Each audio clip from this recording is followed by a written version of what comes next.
Hi, this is Barry J. McDonald, and in today's blog post over at writecom.com, I just want to show you how you can make an easy way to make kaleidoscope images, if that's what you wanted to create for your colouring books, your adult colouring books or your children's colouring books. And the website that you can use to create these images is crazydad.com, and then it says Kaleido. So if you just type in that address here, you'll be brought to this web page here.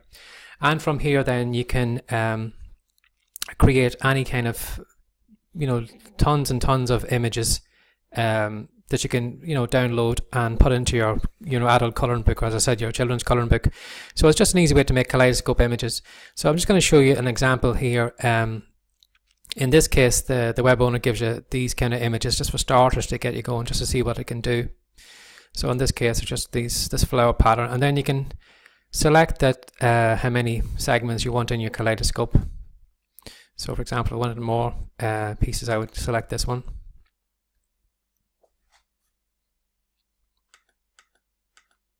And then it's just a simple thing of just clicking on the image and just dragging it and sliding it around. And as you can see there, the pattern is changing as you do so. And then you can freeze at any moment and then just come down here to JPEG and just download the image as a JPEG. Now I should also make you aware that you can donate to this website too as well. If you've been using it a lot, maybe it might be worth your while to give a donation for the use of the website. So in this case, because we're going to be doing kaleidoscope images that you can create for your colouring books, you're going to go for black and white images. So in this case, I recommend you should come over to Google or Bing or wherever it is and just select, look for kind of images that have a lot of intricate patterns in them, like these ones here. These ones here mightn't be as much, but if you can find images that have a lot of kind of detail in them, it can be very helpful to create images. I'm just going to show you what I'd done before. What I'd done, I had created a colouring book, but I had used Celtic images and Celtic patterns, Irish Celtic patterns. So I had downloaded one of these images here. Say for example, this kind of pattern here, and then I had brought that image over to the kaleidoscope, and then I had dragged it around and I had made images like these here from that. Sorry, wrong page.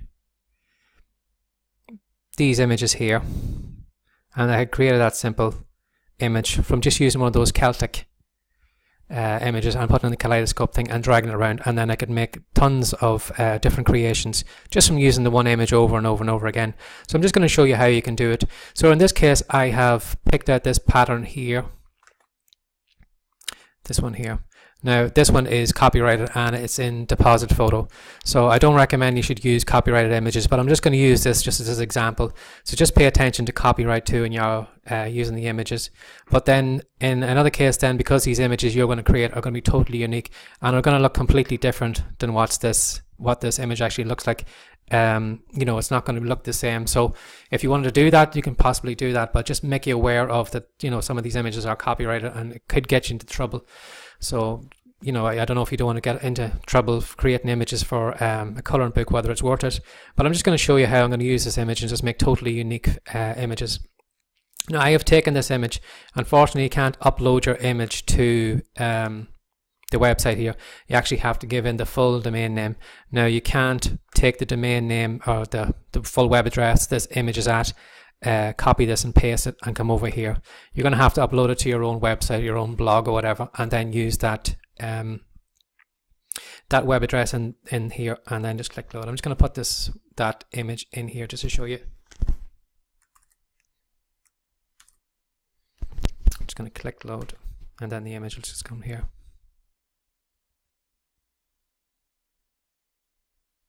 So as you can see now that is this image here, and I've brought it over to the kaleidoscope. So it's beginning already, it looks completely different. So what I'm going to do is I'm just going to click on it and drag it around just to show you all the different variations you can make with that image. So as you can see, just a simple kind of dragging it around and then just pause, and whenever you want to pause, and then just kind of download that JPEG image to your desktop. And then keep continuing on then to maybe another intricate image, and then again just click the download button. So as you can see, you can make totally unique images that look nothing like the original image, and you can use these in your coloring books if you're using kaleidoscopes in any way as content for your images. So as you can see, it's very, very easy to do.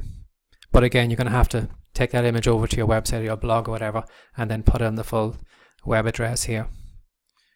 So if you'd like to do this or like to create these images, again, you can change the shapes as well to how many segments, which then again makes the images totally unique and different than what you had been creating already.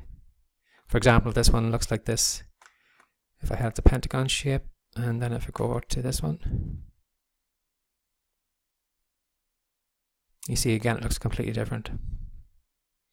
So if you like to create your own kaleidoscope images for your coloring books, I recommend you come over to crazydad.com and just follow the tips I've shown you there. You select a black and white pattern image with kind of the more detail on it, the better, because then it'll give more detail and images that can be colored in the white areas. So my name is Barry J. McDonald, and that has been today's blog post over at writecom.com. Take care. Bye-bye.